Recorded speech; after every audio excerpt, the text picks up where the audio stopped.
It's pretty common around the all-time highs that, people take some chips off the table. We're seeing long-term wallet addresses taking some chips off the table. It's pretty common.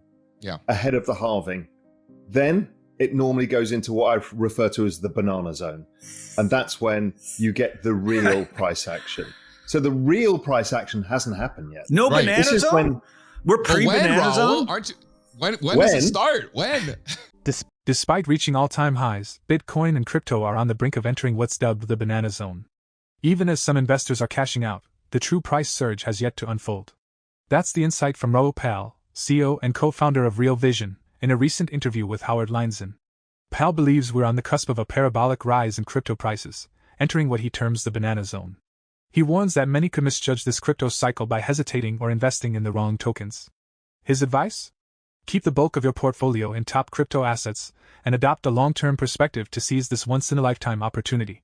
Stay tuned to hear why Pal is utterly convinced that Bitcoin is poised for another record-breaking high. Now, let's hear directly from Raoul Pal on his perspective. Ever feel like you're wasting your money on things that don't really matter? Stop. You don't have time. Don't miss out on this 2025 bull run. Educate yourself now. Don't spend $12.50 on junk. Educate yourself on how to be successful in crypto using our Crypto Cheat Guide. Unlock the secrets of crypto and make smarter investments today. Visit the website now on the link in the description for your exclusive copy. Start your journey to crypto success today. Please take a moment to like this video, subscribe to the channel, and don't forget to drop your comment and observations in the comment section below. Thanks and enjoy the video. So I discovered this chart back in 2020. And what it is the number of active wallets in crypto. Crypto.com measure this versus the, active IP addresses of the internet. And I always thought, well, this is a network adoption model, the same kind of thing. It's an adoption of a technology. And I wonder what they look like. And I put them over each other. And what we found was that obviously, because the internet was the rails that already exists, the adoption of a new technology that uses those rails is faster. And it's actually twice the speed of the internet. So if you can get your heads around how big the internet was for all of us, this is happening at twice the speed. It's driven the fastest appreciating asset of all time. The compounded annual returns of, let's say, Bitcoin is about 150% a year, even with 80% drawdowns 4 times in the middle of it. We've literally never been given an asset like this with an adoption like this. And going forwards, if we just assume that the rate of growth just matches that of the internet from here until the end of 2025, we end up with 1 billion users. And if we extrapolate that out to 2030, we get to 4 billion users.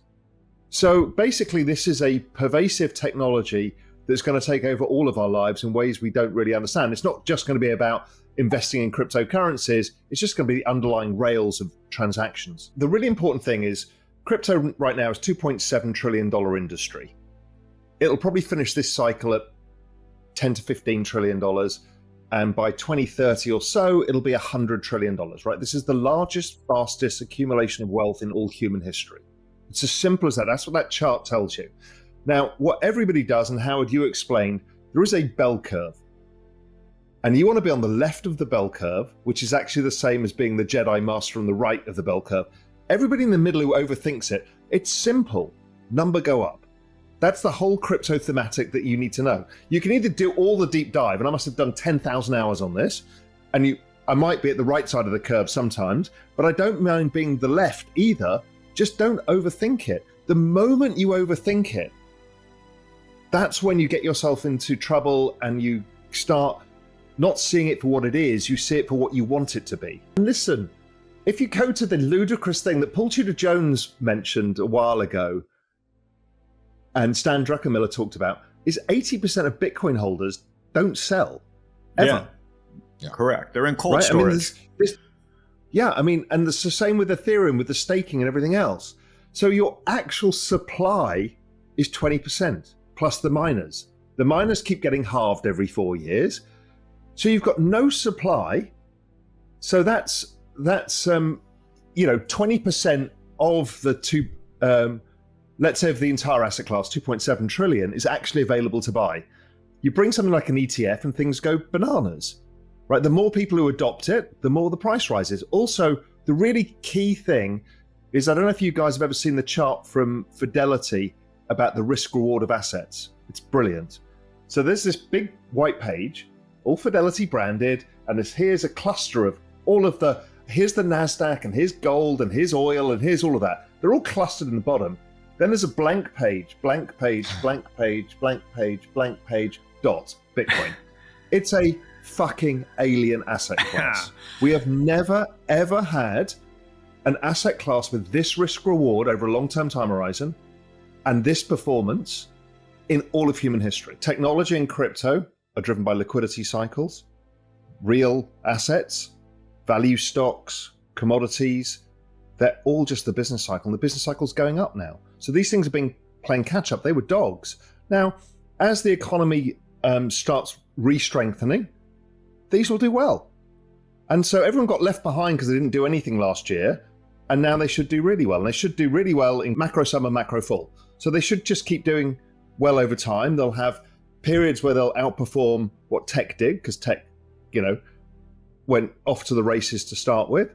So I think it's very consistent. And bond yields are just a function of that too. If the economy's strengthening, then bond yields tend to rise somewhat. Right. If I'm right that this is the fastest, largest accumulation of wealth in all human history, right? If it goes to 100 trillion, to JC's point, the S&P is worth $50 trillion, or the US stock market, entire US stock, that's 100 years of accumulated value. It's mostly S&P, Raul. Yeah, it is. It's 100 years of accumulated value, and we're going to double that in a decade. It's like, this is la la land, right? The amount of money that's going to get made here is la la land. Look, with moves like that, you don't need to be over cute. Again, you can buy the breakout, and sure, it might even retest that, but it'll be fine. The thesis of don't fuck this up. Don't fuck this up is just keep 90%, if you're in crypto, keep 90% in the world-class top assets, and then do what you want with the 10%. And I own punks, and I own all sorts of stuff. But that's based on the ETH economy. I own the ETH economy, a small amount of the Bitcoin economy, and I think the official measurement would be a shit ton for me of the Solana economy. Yeah, that's how I've done it. And this is the banana zone, gentlemen. Okay, so tell me what we're seeing. Cycle, this is the banana zone. So what happens at about this point in time, what we call crypto summer, we have this little shuffle around the all-time highs, and then everything just goes bananas.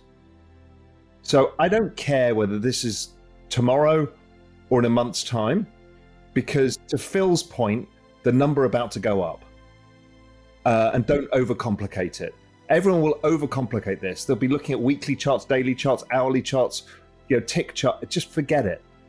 You should have a year plus to make a lot of money. This crypto market is the biggest gift retail investors have ever been given. Wait till Taylor Swift has a token economy, or sports teams properly. This is where it's going. Yeah. Right. We're going to a world where we will have equity in our culturally important things to us. In a world of AI replacing jobs, this is the future. You can't see it yet because it's super speculative and it's super early. But what we're doing is we're creating little mini groups of tokenized economies around ideas, memes, culture. We're tokenizing culture. And as you rightly say, Howard, this was a moment that people look back on, much like they'll look back on NFTs from last cycle. NFTs in the end are going to be every single ticket, every single contract. Mm-hmm. But that was the start. It happened to be art. Here's your opportunity. You can make 100x, 1,000x, 10,000x. We've seen them all in the last 2 months. And so, of course, it's going to attract people, and it's rational behavior because they don't have a way out. So even, Phil, your example of Bitcoin going from 60,000 to 1 million, that's a 14x. That's not going to move the dial for somebody with $5,000. So they have to take risk. Raoul Pal shares his insights on why he believes Bitcoin is poised to reach new all-time highs.